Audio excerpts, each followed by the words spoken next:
Salut YouTube, aujourd'hui je reviens pour parler d'un sujet d'actualité encore une fois. Je vais vous parler, pardon, j'ai un peu la voix enrouée déjà.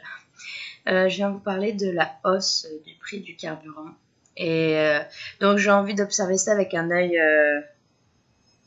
différent, je sais pas si je peux dire ça. Donc, sous prétexte d'écologie, Macron nous dit oui, on va taxer parce que la planète souffre, cost of diesel, tout. Il a la petite larme et tout, machin, quand il dit. Enfin bon, bref. En gros, ça met de l'argent dans les caisses de l'État sous un prétexte d'écologie, donc ça décrédibilise l'écologie. C'est-à-dire que ça ne sert pas du tout à l'écologie parce que les gens, ça va les enrager contre l'écologie. Et donc, il nous dit, voilà, machin, comme ça, vous pouvez acheter une voiture électrique parce qu'on vous donne 2000 € quand même. Ouhou, attends. Sauf que, moi, par exemple, qui suis le plus touchée par cette réforme parce que moi, je suis à l'euro près. Alors, je m'en plains pas, mon budget, je le gère, mais je suis à l'euro près, c'est-à-dire que je vais vraiment le sentir, c'est-à-dire que ça va vraiment m'enlever un paquet de gâteaux de mon placard. Enfin, voilà, c'est pas grave, mais je vais vraiment le sentir. Qu'on ne me dise pas à moi, qui suis au RSA, que je vais pouvoir acheter une voiture neuve électrique. La bonne blague. Ça va être d'autant plus grave pour moi avec mon petit budget, c'est-à-dire que je vais payer mon essence plus cher. Donc, je vais pouvoir moins faire de choses. Mais en plus, je vais payer sûrement des services plus chers aussi parce que forcément, le coût de cette hausse, elle va avoir des répercussions sur les prix des services. Il y en a qui vont pas avoir les moyens de payer plus d'essence. Du coup, ils vont faire payer plus cher leurs produits ou leurs services. Donc, doublement, je me fais, pour être poli, avoir. Voilà. C'est une réforme qui est faite pour les riches déjà, donc qui s'en foutent d'avoir une augmentation de carburant. Donc Mais Macron, il a raison de faire cette réforme. Ben oui, parce que dans sa stratégie générale de direction de la France, ben c'est cohérent. C'est totalement cohérent. D'être président, c'est quoi? Je suis sûre qu'en interne, de se dire, bon allez, qui c'est qui va pouvoir faire passer le plus de réformes? Qui c'est qui va pouvoir nous rapporter le plus de fric? De toute façon, c'est ça, c'est pas comment on va aider la France. Que nenni. J'ai réussi à placer que nenni quand même. Et donc voilà, Macron, il est malin, il est jeune, il est stratège. De toute façon, diriger un pays, c'est quoi? C'est comme une partie d'échecs, c'est déplacer son pion là, pour bouger son autre pion là, pour pouvoir voir et pour pouvoir avoir une vision à long terme de toute façon. Donc, moi, j'ai analysé un truc et ça m'a fait penser, ça qui m'a donné envie de faire cette vidéo, sur comment Macron, il va réussir à faire passer plein de trucs en perdant le minimum de popularité. Parce que c'est ça le but, parce qu'ils savent très bien qu'ils vont perdre de la popularité, mais le but, c'est de faire passer le plus de réformes pour le moins de popularité. Ils doivent se faire des concours entre gens. Ouais, t'as vu, moi j'ai perdu tant de points pour ça et toi t'as perdu. Enfin bon. Du coup, qu'est-ce qu'il fait? Il embrouille. Il embrouille les gens. Comment? Il embrouille les gens parce que de toute façon, pour faire passer une réforme qui va nous emmerder, hein, disons-le, pas une réforme, on s'en fout, qui va nous coûter de l'argent, il faut préalablement avoir fait quelque chose qui reste dans la tête des gens comme étant positif. Et du coup, ça limitera la fronde, on va dire, entre guillemets. Donc, moi, je vois l'opposition à l'augmentation du carburant contrebalancée par la réduction de la taxe d'habitation. Mais vous me direz, mais non, mais ça n'a même pas marché cette taxe d'habitation. Oui, mais ça a quand même laissé un résidu de potentialité de positif. Et comment il a fait ça? Parce qu'il avait anticipé à l'avance. Moi, je le pense. Après, peut-être que je suis complètement tordue, peut-être. Mais qu'est-ce qu'il a fait? Il a laissé planer le doute. C'est-à-dire que vous vous rappelez du prélèvement à la source? Oui, je pense qu'on s'en rappelle. Qu'est-ce qui s'est passé pour le prélèvement à la source? Ça a été, on va prélever à la source. Donc ça, c'est clairement une réforme qui ne touche pas, entre guillemets, financièrement. Il y a personne qui va dire, oh mon Dieu, enfin, ça peut même être avantageux. Mais qu'est-ce qu'il a fait? Donc une réforme lambda, on va dire, importante, mais lambda au niveau de l'implication dans notre cœur de français, enfin voilà. Il a dit imposition à la source. Puis, il a dit, ah non, finalement. Du coup, les gens, ils ont dit, oh. Même ceux qui n'étaient pas pour, ils se sont dit, bon, on va s'habituer. Et maintenant qu'ils sont habitués, ils l'enlèvent. Donc, enfin, c'était déstabilisant. Oh non, on va pas le mettre, puis on va le mettre. Du coup, ça laisse une idée, une trace dans la tête des gens que le gouvernement, c'est dans le doute, c'est aléatoire, ça va faire, ça va pas se faire. Et donc, quand ça s'est renouvelé avec cette idée de taxe d'habitation qui a été une promesse, eh ben, c'est mieux passé. C'est mieux passé parce qu'il y avait cette idée de ça vient pas. Ils avaient déjà introduit, on va dire, un peu leur stratégie. Et je trouve ça très, très malin. Très malin. Parce qu'au final, certes, il va y avoir une révolte par rapport au prix du carburant, mais je veux dire, sur ce genre de réforme, là, il n'y aura pas de doute. Il y aura des doutes que sur les trucs où on s'en fiche, entre guillemets. Mais là, par contre, d'ailleurs, Bruno Le Maire l'a dit, on ne va pas revenir dessus. Ah non, là-dessus, il n'y aura pas de second débat, entre guillemets. Donc, le français, qu'est-ce qu'il va faire comme d'habitude? Il va aller faire sa petite manifestation, il va faire non, non, non et tout, il va placer son gilet sur sa voiture. Et puis qu'est-ce que ça va changer? Parce que de toute façon, le français, il a besoin de prendre sa voiture, il a besoin de partir, donc il va payer l'essence, et puis voilà. Et puis le gouvernement aura gagné. Mais maintenant, j'ai envie d'ouvrir un débat un petit peu plus philosophique sur ça. Et ça va être une deuxième partie. Si vous n'avez pas envie d'entendre tout ça, vous pouvez quitter maintenant la vidéo. Je voulais parler par rapport aux stratégies à long terme.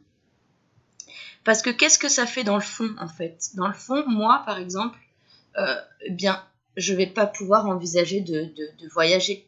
Je n'ai pas les moyens de voyager, je n'ai pas les moyens de prendre les transports en commun, évidemment. Et je veux dire, sur des longs trajets, je ne peux pas prendre le train pour aller à Paris, je ne peux pas... Non, je ne peux pas. Donc, moi, il va y avoir un petit bénéfice à court terme, c'est-à-dire dans une localisation, à court terme, c'est-à-dire que je vais me déplacer plus sainement, avec un vélo, à pied. Bon. Ça, on est tous capables de le faire, ça, c'est le point positif de l'histoire. Mais par contre, ça me supprime une liberté sur un plan plus large, en fait, plus large. Et en plus, ce qui est d'autant plus hypocrite, c'est qu'on nous parque les pauvres. Donc moi, je suis dans la catégorie des pauvres. Je ne suis pas la plus pauvre parce que je m'en sors bien. Mais factuellement, vu mes revenus, je suis dans la catégorie des pauvres. Et qu'est-ce qu'on fait avec cette réforme? On parque les pauvres. C'est-à-dire que les pauvres ne peuvent plus s'excentrer. Et ce qui est hypocrite, c'est qu'on est dans un monde capitaliste, mondialiste, qui ne fait qu'exporter. C'est-à-dire qu'on nous laisse à la marge, en fait. Le monde s'exporte et on ne nous donne pas les moyens nous-mêmes de nous exporter. Le transport, ça devrait être une liberté fondamentale. Fondamentale. Les transports devraient être gratuits. Parce que le monde, la société nous impose une façon d'être, de consommer, de devoir s'exporter et il ne nous donne pas les moyens de le faire. Et au contraire, il nous en empêche. Et au final, pourquoi? Qu'est-ce que ça va faire à long terme? Prenons l'exemple de l'explorateur. L'explorateur, c'est celui qui a toujours amené quelque chose ailleurs, qui a appris, qui s'est développé, qui a évolué avec son exportation. C'est ça, l'explorateur, c'est le gars qui a visé, qui a quelque chose à raconter. Et donc, ça, c'est la clé de l'évolution. En plus, on est dans un monde multiculturaliste. C'est-à-dire que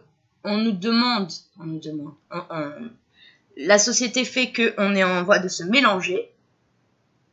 Et pourtant, on va parquer une catégorie de population entre elles pour qu'elles ne se mélangent pas. Et donc, qu'est-ce que ça crée?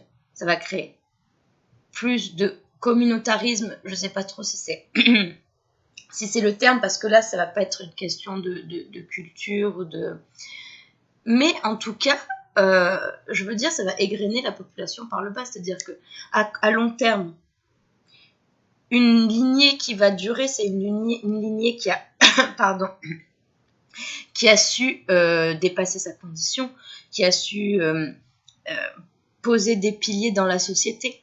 Or, en empêchant une liberté fondamentale qui est celle de voyager, de se déplacer et d'avancer avec le monde qui avance, c'est empêcher à terme des lignées de se développer. C'est peut-être fort ce que je dis, mais moi c'est ce que j'entends à long terme. Après voilà, il faut avoir une vision à long terme, s'il vous plaît, avant de m'attaquer, de dire ouais, non mais on peut toujours, oui bien sûr on peut toujours s'en sortir, mais là c'est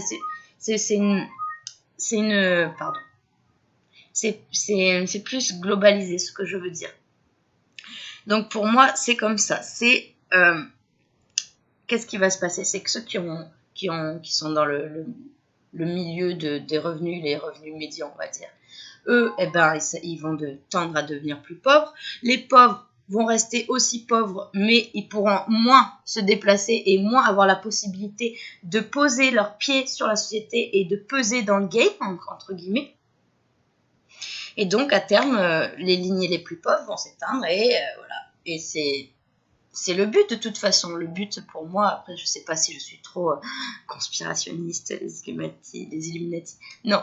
Je pars pas aussi loin, mais il faut pas se leurrer sur le fait que il y a des stratégies à long terme qui nous dépassent et qui sont sur peut-être un siècle. Voilà, il y a des visions sur un siècle. Et bien sûr qu'on est tellement nombreux qu'il faut bien commencer à dire ce qu'on veut pour. C'est horrible de dire ça, pragmatiquement, de dire on va décimer les plus pauvres, mais on va quand même garder des pauvres, parce que les pauvres, on en a besoin. Donc, on va prendre ceux qui sont moyens, on va les rendre pauvres. Les pauvres, ils vont aller hop, dégager, et puis voilà, et ça marche comme ça. Et c'est horrible, je suis d'accord. Enfin bon, voilà. Donc, cette notion de voyage et d'ouverture, c'est vraiment, pour moi, quelque chose que j'entends, qui me fait mal en moi. Ça me fait mal en moi. Après, on a un moyen de contrer ça, de contrer ce carcan qu'on met autour de nous, qui est le carcan des euros, en fait. Aujourd'hui, on a la chance de pouvoir s'ouvrir sur le monde d'une autre manière. C'est-à-dire qu'on est explorateurs tous dans notre coin devant Internet. Et même si factuellement, on ne va pas pouvoir s'exporter, intérieurement, on va pouvoir le faire en regardant des choses, en lisant, en se cultivant. Et voilà, le gouvernement, il fait ça, mais il n'est pas sûr d'avoir gagné parce que on n'est pas aussi bête qu'ils le croient, je pense. Et ils ne peuvent pas, il y a des choses qu'ils ne peuvent pas gérer, et l'évolution, ils ne peuvent pas vraiment le gérer, c'est pas des dieux, donc il y a des choses qui les dépassent, et à nous, en fait, je pense pas que ce soit la manifestation qui va changer les choses. En fait, c'est comme on dit, il faut faire quelque chose de notre côté, un pas de chacun peut faire un pas. Enfin, pour moi, c'est ça. Pour moi, c'est d'essayer justement d'apporter cette pensée d'un point de vue différent, en fait.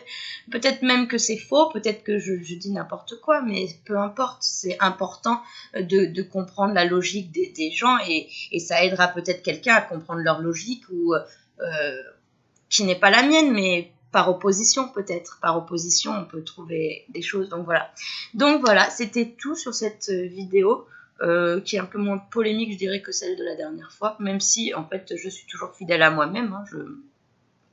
Voilà, c'est ce que je suis, c'est ce que je pense, c'est ce que j'ai envie de transmettre.